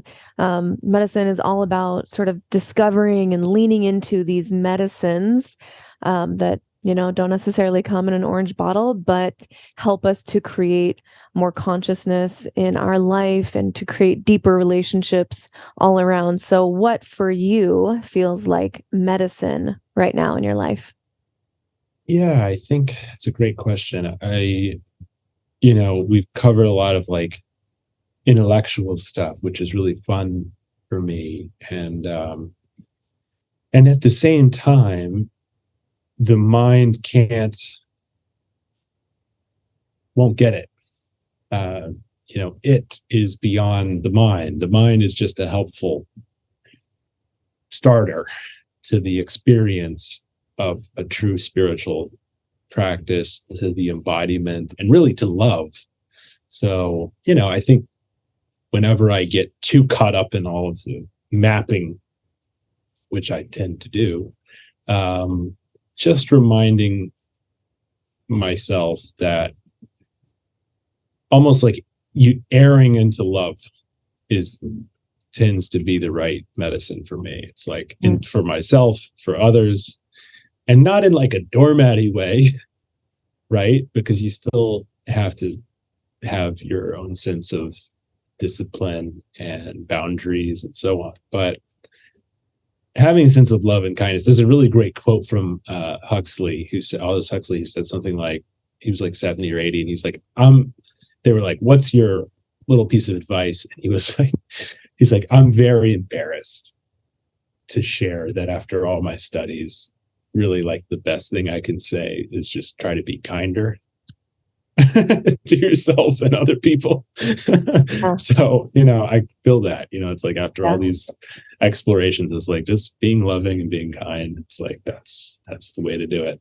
So. Yep. The cliches are so legit when you actually just sit and meditate on them for a minute. And if you don't know where to start, back to our point of like, where do you go? How do you do this? How do you go deep? Yeah. If your spiritual practice is being kind to yourself and others, that can take you a lifetime to master. So just start there if you don't know where to start. It's, I'll do this myself and I'll intellectualize and I'll try to be rationalizing everything and mapping and putting architecture towards meaning, and then stare at my partner for 60 seconds in her eyes. And then that explains all of the gaps, that fills in meaning, and I no longer am interested in having the definition because it's felt. And hell yeah, man. Beautiful. Where can people find more of you? You have a great social media people should follow because you're putting incredible reels. And I'm on Instagram and TikTok. Original Sin is a Lie is my handle. And it just means you're inherently good. That's right. Not trying to be an edgelord here. I'm just trying to remind people. Yeah. Thank you so much. Thanks, we enjoyed this so much, and I know a lot of our listeners did. Guys, if you enjoyed the episode, please share it to someone you love. Send it to them directly, or share it to your Instagram story. These are the conversations that have the potential to just plant a seed and start a ripple of love and kindness, as we're talking about, which is world-changing, life-changing. Thank you for being here. Thank you for hanging with us, and we'll talk to you next time. Go spread some light. Okay, bye. Thank you so much for listening. If you enjoyed that, check out right over here for some more fun clips. Oh, and you're going to want to subscribe. Bye.